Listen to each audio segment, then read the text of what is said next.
And indeed, if the scale has not spread and there is no yellow hair in it, and the scale does not appear deeper than the skin, he shall shave himself, but the scale he shall not shave. And the priest shall isolate the one who has the scale another 7 days. On the 7th day, the priest shall examine the scale, and indeed if the scale has not spread over the skin and does not appear deeper than the skin, then the priest shall pronounce him clean. He shall wash his clothes and be clean. But if the scale should at all spread over the skin after his cleansing, then the priest shall examine him. And indeed, if the scale has spread over the skin, the priest need not seek for yellow hair. He is unclean. But if the scale appears to be at a standstill, and there is black hair grown up in it, the scale has healed. He is clean, and the priest shall pronounce him clean. If a man or a woman has bright spots on the skin of the body, specifically white bright spots, then the priest shall look.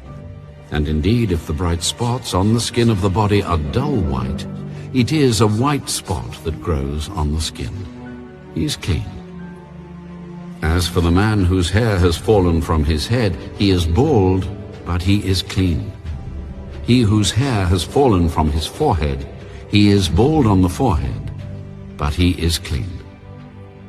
And if there is on the bald head or bald forehead a reddish-white sore, it is leprosy breaking out on his bald head or his bald forehead. Then the priest shall examine it, and indeed if the swelling of the sore is reddish-white on his bald head or on his bald forehead, as the appearance of leprosy on the skin of the body, he is a leprous man. He is unclean. The priest shall surely pronounce him unclean. His sore is on his head. Now the leper on whom the sore is, his clothes shall be torn, and his head bare. And he shall cover his mustache, and cry, Unclean, unclean. He shall be unclean. All the days he has the sore, he shall be unclean. He is unclean, and he shall dwell alone.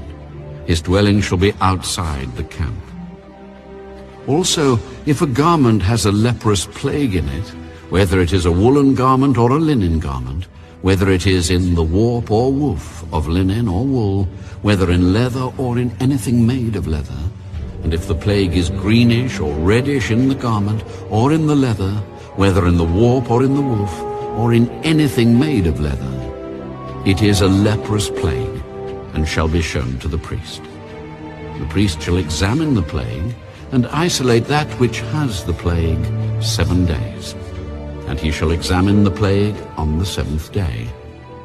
If the plague has spread in the garment, either in the warp or in the woof, in the leather or in anything made of leather, the plague is an active leprosy. It is unclean. He shall therefore burn that garment in which is the plague, whether warp or woof, in wool or in linen, or anything of leather, for it is an active leprosy. The garment shall be burned in the fire. But if the priest examines it, and indeed the plague has not spread in the garment, either in the warp or in the woof, or in anything made of leather, then the priest shall command that they wash the thing in which is the plague, and he shall isolate it another 7 days. Then the priest shall examine the plague after it has been washed, and indeed if the plague has not changed its color, though the plague has not spread, it is unclean, and you shall burn it in the fire.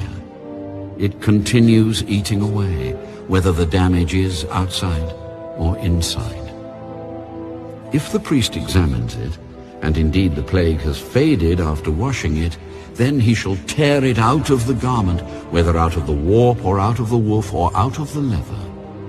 But if it appears again in the garment, either in the warp or in the woof or in anything made of leather, it is a spreading plague. You shall burn with fire that in which is the plague. And if you wash the garment, either warp or woof or whatever is made of leather, if the plague has disappeared from it, then it shall be washed a second time, and shall be clean. This is the law of the leprous plague in a garment of wool or linen, either in the warp or woof, or in anything made of leather, to pronounce it clean, or to pronounce it unclean.